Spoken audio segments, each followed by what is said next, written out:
Saya melihat sundel bolong, anak-anak, perempuan-perempuan muda, dan bahkan kakek yang mirip saat kecelakaan di depan perusahaan 1 tahun yang lalu.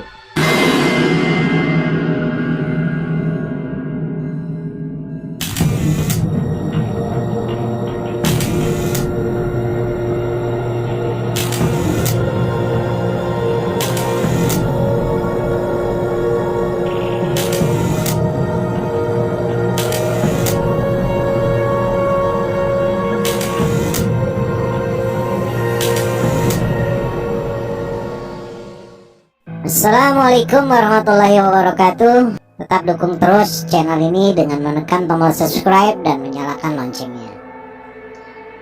Dan kisah di video kali ini adalah sebuah kisah yang dikirim oleh Mas Aye.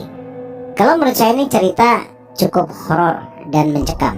Judulnya adalah Tumbal Nyi Roro Kidul. Kita mulai kisahnya. Nama saya Aye. Saya berasal dari kota Jepara. Tepat di bulan Maret 2019, saya berhasil menyelesaikan pendidikan di salah satu perguruan tinggi negeri di Semarang. Tidak berselang lama, saya ditawari pekerjaan oleh teman semasa kecil saya waktu itu untuk mengelola salah satu perusahaan retail yang cukup besar di kota Jepara. Perusahaan tersebut merupakan milik orang tuanya. Saya diberi kepercayaan sebagai HRD atau yang lebih dikenal dengan Human Resource Department di perusahaan tersebut. Orang tua saya sangat senang tentunya karena saya tidak perlu bekerja di luar kota dan bisa selalu dekat dengan keluarga.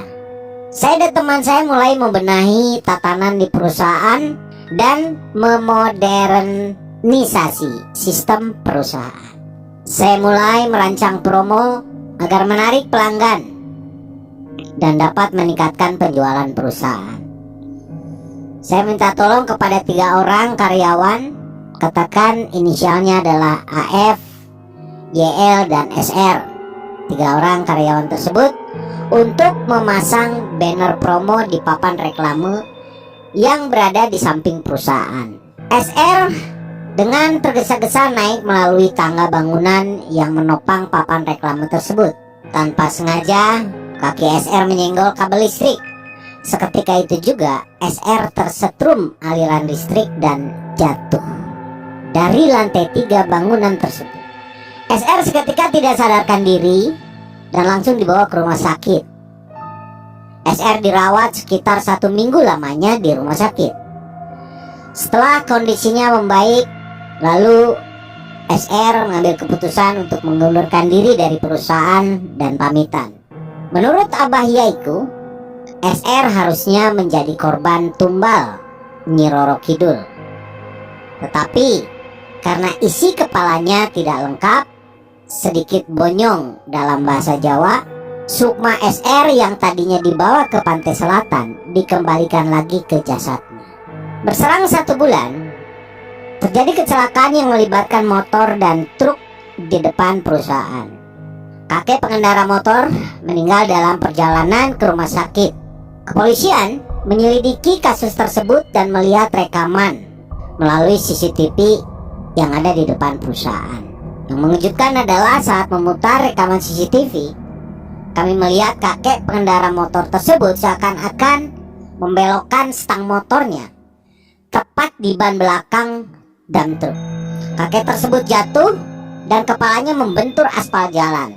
Itulah kejadiannya. Saya bekerja sangat rajin di perusahaan tersebut karena saya tidak ingin mengecewakan teman saya yang mengajak bekerja bersamanya. 1 tahun berlalu, saya sering berbeda pendapat dengan pemilik perusahaan mengenai pengelolaan perusahaan. Ya, menurut saya, jika karyawan melakukan kesalahan, tidaklah perlu dibentak atau dimarahi habis-habisan.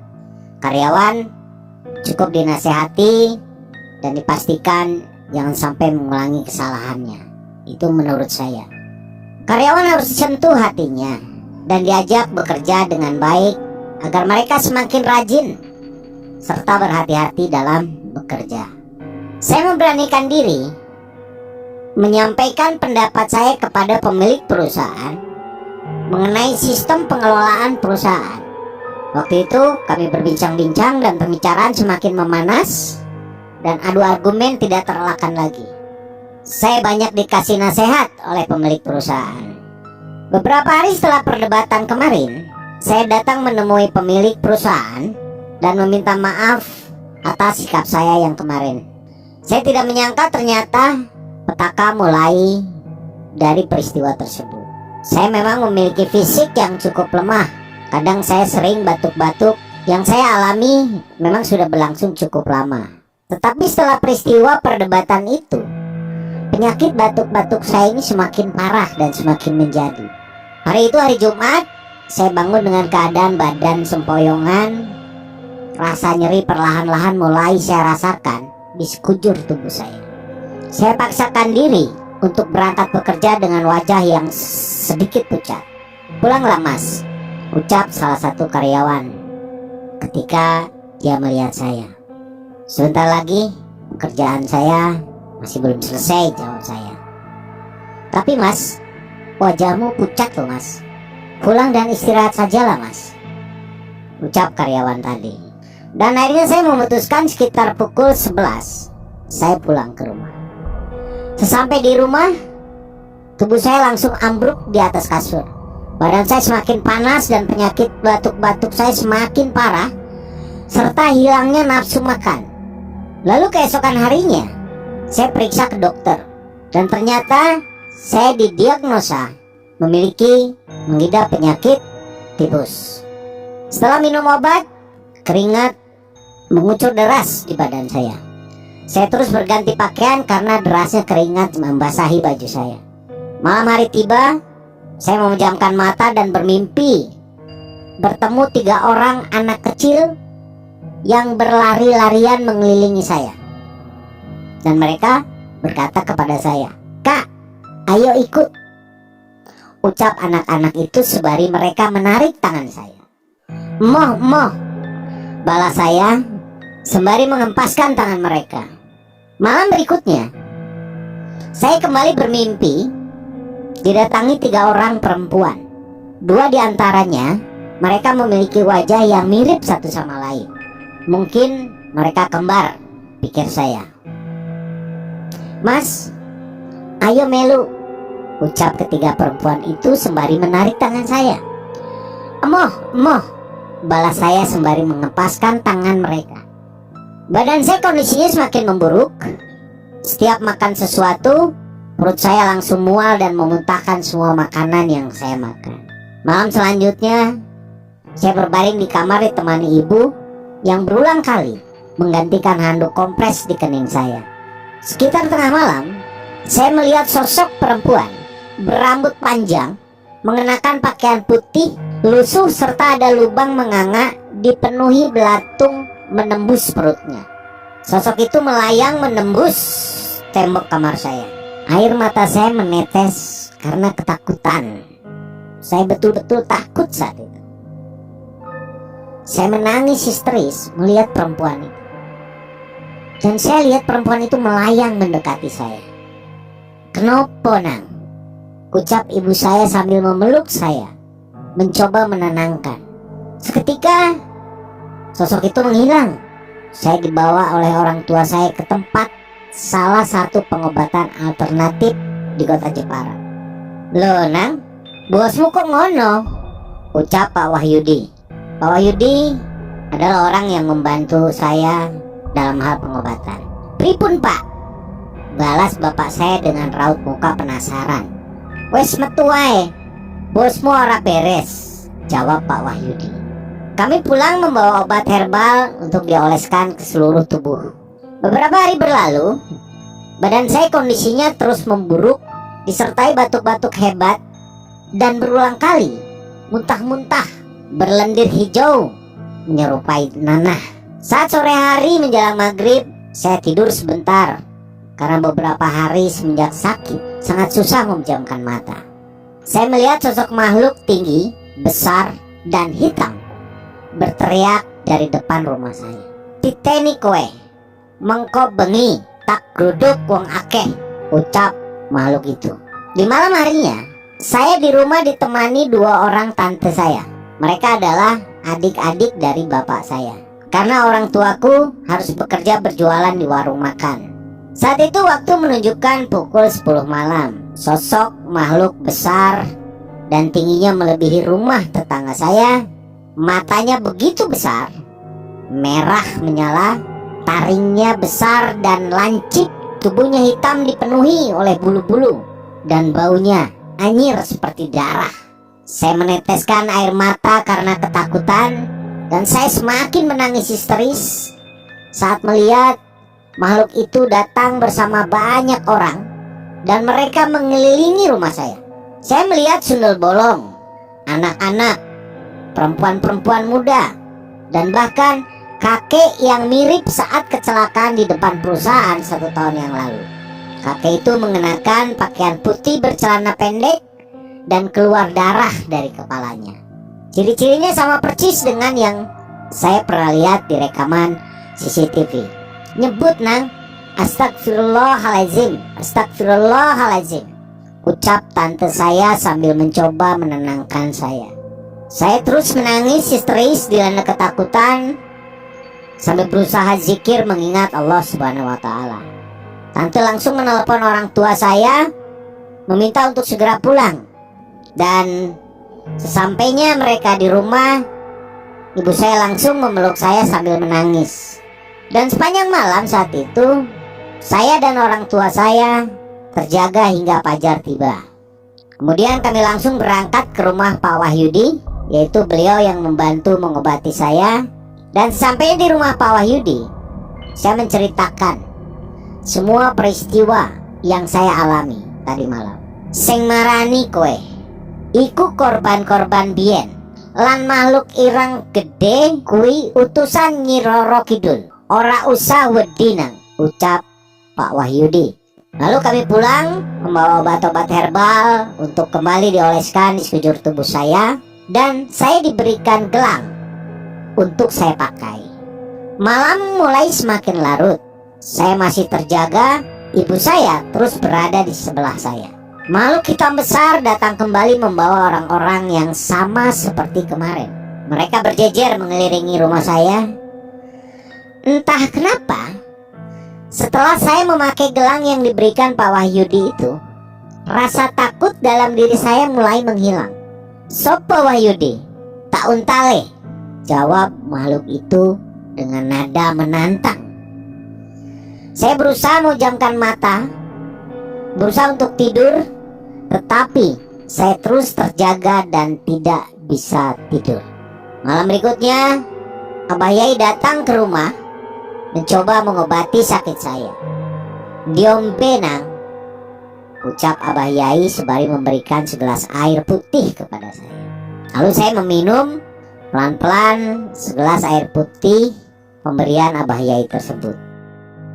Metu teko panggonan kerjomu nang, bosmu duduk menusuk, kowe ape didadekno korban, ucap Abah Yai. Enggih, menjengkulo medal, jawabku. Saat itu jam menunjukkan pukul 10 malam. Abah Yai menemani saya di rumah sembari menceritakan penyakit yang saya alami.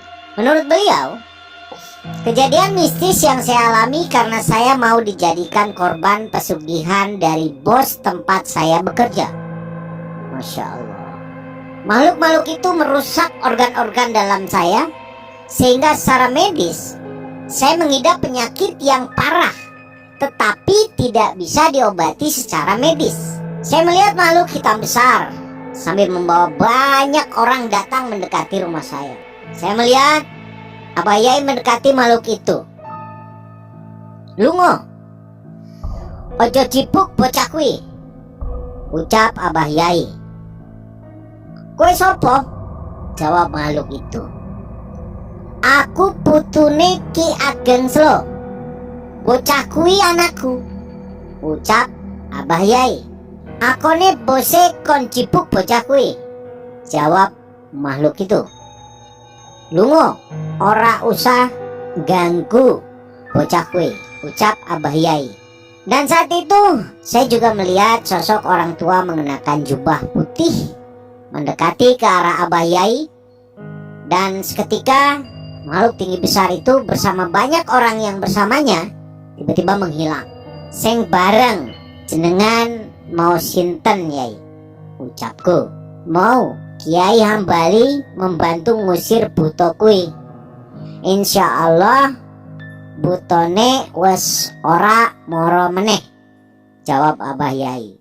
Kiai Hambali merupakan salah satu guru Abah Yai yang sudah lama meninggal dunia. Saya diminta untuk banyak beristirahat agar penyakitnya cepat sembuh. Pagi harinya, saya datang ke perusahaan tempat saya bekerja bersama dengan ayah saya. Saya bertemu dengan pemilik perusahaan dan mengutarakan niat saya untuk mengundurkan diri dari pekerjaan agar bisa lebih fokus menjalani pengobatan. Saya tidak membicarakan kejadian mistis yang saya alami agar tidak menyinggung perasaannya. Kemudian 3 hari berlalu, kondisi kesehatan saya pelan-pelan mulai membaik. Malam harinya, saya kembali bermimpi didatangi sosok buto yang menarik tangan kanan saya. "Melu aku, opo kakarepanmu tak turuti sakabehane," ucap buto itu. "Emoh, yo emoh," jawab saya sembari menghempaskan tangan saya untuk melepaskannya. Saya terbangun dengan napas yang tidak beraturan. Badan saya menjadi lemas, tidak bertenaga, dan tangan kanan saya terasa sakit sekali. Saya memberitahukan kejadian malam tadi kepada Pak Wahyudi dan Abah Yai lewat telepon, dan mereka berusaha menenangkan saya. Kemudian malam berikutnya, saya kembali melihat sosok buto kembali datang dan menggendong beberapa bongkahan berwarna kuning. Ayah saya langsung menelepon Pak Wahyudi dan diminta melempar garam ke sekeliling rumah. Saya melihat buto itu cuma tersenyum dan menghindari garam yang dilemparkan oleh ayah saya. Waktu pada saat itu menunjukkan pukul 12 malam. Saya masih melihat sosok buto tetap berdiri di depan rumah saya. Saya melihat Pak Wahyudi datang ke depan rumah dan langsung meninju serta menendang buto itu berkali-kali sampai berlutut. "Lungo, ora usah ganggu bocah kui," ucap Pak Wahyudi. "Aku dikongkon Mbok Ratu Cipok bocah kui," jawab buto itu. Pagi hari yang saat itu hari Jumat Kliwon, Abah Yai kembali datang ke rumah saya dan mengajak saya untuk berziarah ke makam Sunan Kalijaga di Kadilangu, Demak. Sebelum masuk makam, saya diajak Abah Yai ke sumur peninggalan Sunan Kalijaga, Sumur Jolotundo. Kata itu yang aku lihat di depan pintu masuk sumur. Abah Yai meminta saya untuk berjongkok dekat sumur. Lalu seketika yang saya rasakan air membasahi tubuh saya. Ternyata Abah Yai langsung mengguyur tubuh saya dengan air sumur Jolotundo tersebut. Menurut Abah Yai, agar seluruh tubuh saya bersih dari pengaruh makhluk-makhluk gaib. Kemudian saya mengganti pakaian saya yang basah. Bersama Abah Yai, saya mulai duduk menyilangkan kaki di area makam Sunan Kalijaga dan menutup mata saya, serta mulai saya membaca doa. Seketika dalam batin saya melihat banyak orang berkumpul dan ada satu orang yang mengenakan pakaian khas Jawa serta memakai belangkon yang duduk sendirian seperti memimpin kumpulan orang-orang tersebut. Pasti ini Kanjeng Sunan Kalijaga, pikir saya. 2 orang di dalam kerumunan itu langsung berdiri ketika melihat saya dan 2 orang itu menghampiri saya. Ternyata 2 orang itu adalah Kiai Hambali dan Kiai Abdurrahman. Kiai Hambali adalah guru spiritual dari Abah Yai dan Kiai Abdurrahman adalah buyut dari Abah Yai. Saya menangis di depan kedua orang tersebut. "Kiai, aku pingin urip normal, orang diganggu buto meneh," ucapku. "Sing sabar nang," jawab Kiai Hambali sembari mengusap kepala saya. "Kanjeng Sunan, nopo kulo gulung sakabehane wong sing ganggu bocah kuwi," ucap Kiai Hambali. "Ora perlu, mengko ono balesane dhewe," jawab Kanjeng Sunan. Kiai Hambali menyuruh Abah Yai agar ziarah ke makam Ki Ageng Selo untuk membantu menyelesaikan masalah. Dan malam harinya saya melihat buto itu yang ada di dalam bangunan perusahaan didatangi 3 orang, yaitu Kiai Hambali, Kiai Abdurrahman, dan Ki Ageng Selo. Mereka bertiga menghajar habis-habisan buto tersebut sampai tidak sadarkan diri. Kemudian buto tersebut diikat menggunakan tali dan dibawa pergi. Sobat MM sekalian, setelah peristiwa tersebut saya tidak pernah melihat buto maupun makhluk-makhluk itu lagi. Semua peristiwa mistis yang saya alami memberikan pembelajaran bahwa hanya kepada Allah Subhanahu wa Ta'ala lah kita meminta segala sesuatu, termasuk kekayaan, kesehatan. Jangan sampai menjalin perjanjian-perjanjian mengikatkan diri kepada jin atau setan, karena hanya akan membawa penderitaan kepada orang lain. Sobat MM sekalian, banyak hal positif yang bisa kita ambil dari cerita ini. Yang paling penting adalah banyak orang yang pingin kaya raya, banyak orang yang pingin bahagia, banyak orang pingin dunia. Dunia hanya sementara, tapi akhirat selamanya. Yang paling penting adalah tidak ada yang patut disembah selain Allah Subhanahu wa Ta'ala. Tidak ada tempat untuk memohon, meminta pertolongan, meminta kesehatan, meminta kebahagiaan, dan meminta rezeki hanya kepada Allah semata. Dan Allah pasti akan memberikan apa yang kita minta.